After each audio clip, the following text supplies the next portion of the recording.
अच्छा जी, इस लेसन में मैं आप लोगों के लिए जो एक लास्ट इंटरेस्टिंग टेक्निक लेके आया हूँ, जो अब मैं आपसे डिस्कस करने वाला हूँ लेआउट को डिज़ाइन करने के लिए, वो जो है उसका ताल्लुक है रूल ऑफ थर्ड से। अच्छा, मैंने आप लोगों को प्रिंसिपल्स ऑफ डिज़ाइन डिस्कस करते हुए रूल ऑफ थर्ड्स के बारे में बताया था। हमने वहाँ पे ये डिस्कस किया था कि इस प्रिंसिपल में हम लोग अपने पेज को 3 इक्वल हॉरिजॉन्टल और वर्टिकल सेक्शंस में डिवाइड करते हैं, और ऐसा हम करते हैं इमेजिनरी लाइंस क्रिएट करके।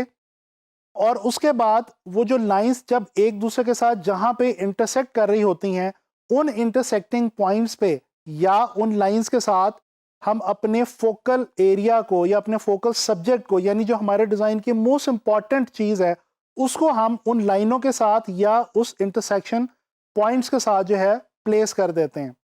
अच्छा, इस तरह से होता क्या है? इससे होता ये है कि हमारे डिज़ाइन के अंदर एक बहुत खूबसूरत तरीके का बैलेंस जो है वो क्रिएट हो जाता है।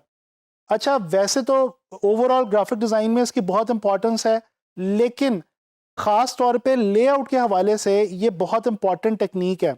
यहाँ पे एक और बात मैं आपको वाज़ेह करता चलूँ, शुरू में आप लोगों को शायद ये चीज़ सुनने में या देखने में मुश्किल लग रही होगी कि ये हम इक्वल पार्ट्स में कैसे डिवाइड करेंगे और लाइनें कैसे लगाएंगे और ब्ला ब्ला। लेकिन मैं आपको इंटरेस्टिंगली ये बताऊं कि अगर आप इसको थोड़ा सा फॉलो करके अपने डिज़ाइन में प्रैक्टिस करना शुरू करेंगे, तो एक टाइम ये आएगा कि आप देखेंगे कि आप खुद ब खुद ही अनइंटेंशनली रूल ऑफ थर्ड को फॉलो कर रहे होंगे, और आपको लाइनें जो हैं वो कहीं पे भी लगाने की या देखने की ज़रूरत नहीं पड़ेगी, और आपको ये पता चल जाएगा कि आपके डिज़ाइन में या आपके पूरे पेज में वो कौन सा एरिया है जहाँ पे आप अपने मेन एलिमेंट को, डिज़ाइन एलिमेंट को प्लेस करें, तो आप बेसिकली रूल ऑफ थर्ड को फॉलो कर रहे हैं। तो लिहाजा इसकी डेफिनेटली आपको थोड़ी सी प्रैक्टिस करनी होगी, और उसी की मदद से आप इस रूल को अच्छे तरीके से लेआउट्स में अप्लाई कर सकेंगे। तो चलें कुछ एग्जांपल्स देखते हैं। नेशनल ज्योग्राफी की वेबसाइट को हम डिस्कस करेंगे, और इसके डिज़ाइन को हम देखने वाले हैं।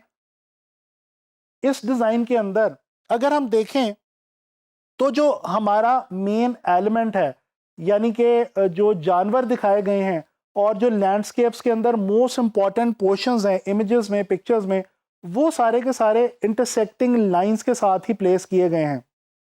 इस तरह से आप देख सकते हैं कि ये जो डिज़ाइन है ये बहुत इंटरेस्टिंग हो गया है, और ओवरऑल ये जो वेबसाइट के तमाम पेजेस हैं या जो तमाम पोर्शंस हैं, उनमें एक ख़ास रब्त जो है वो भी आपको महसूस हो रहा है। तो लिहाजा इस तरह से आप जब वेबसाइट्स को डिज़ाइन करें, तो वहाँ पे आपको ये रूल बहुत ज़्यादा मददगार साबित होगा। और वेबसाइट की लेआउट के अंदर टेक्स्ट और इमेज को जब हम प्लेस कर रहे होते हैं, तो वहाँ पे हमें ये जो चीज़ है रूल ऑफ थर्ड वाली, ये बहुत हेल्प आउट करती है, और इसकी मदद से आसानी से हम अपने इमेजेस की जो जगह है वो ढूंढ लेते हैं अपने पेज के अंदर या अपनी लेआउट के अंदर। अच्छा जी, एक और विजुअल मैं आपको दिखाना चाहता हूँ। ये डिज़ाइन है एक पोस्टर का, और ये एक मूवी पोस्टर है जिसको डिज़ाइन किया है जेम्स वाइट ने।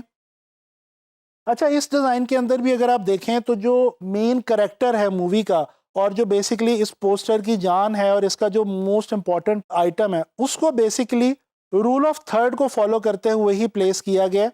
और उसकी प्लेसमेंट जो है वो, जो लाइनें हैं, जो हम लाइंस इमेजिन करते हैं रूल ऑफ थर्ड में, उनके बिल्कुल साथ और इंटरसेक्टिंग पॉइंट्स के ऊपर जो है वो रखा गया है। तो इस तरह से आप लोग देख सकते हैं कि इस इमेज के अंदर भी, इस डिज़ाइन में भी रूल ऑफ थर्ड को फॉलो करते हुए बहुत बैलेंस जो है वो एक लेआउट बन गई है। और जो हमारे डिज़ाइन एलिमेंट्स हैं इस इमेज के या इस डिज़ाइन के, वो बहुत खूबसूरती से मैनेज हुए हुए लग रहे हैं। तो लिहाजा ये रूल ऑफ थर्ड्स का जो एक रूल है, इसको आप लोगों ने लाजमी अप्लाई करना है, ख़ास तौर पे जब आप लेआउट्स बना रहे हों और वेबसाइट्स वगैरह की या पोस्टर्स वगैरह की, तो वहाँ पे आपको ये बहुत ज़्यादा हेल्प आउट करने वाला है। अच्छा जी, ये अब मैंने आपको डिफरेंट टेक्निक्स जो हैं वो डिस्कस की आप लोगों के साथ और आपको बताई लेआउट डिज़ाइन करने के हवाले से। अब आप लोगों का काम यह है कि आपने खुद इनके ऊपर रिसर्च करनी है और इनको प्रैक्टिस करना है, जिसके बगैर आप इनको अच्छे तरीके से अप्लाई नहीं कर पाएंगे। तो मैं आप लोगों को ये सजेस्ट करूंगा कि आप लोग इन रूल्स को, इन टेक्निक्स को जो है वो अंडरस्टैंड करें, और उसके बाद इनको अप्लाई करने की कोशिश करें अपने डिज़ाइंस में।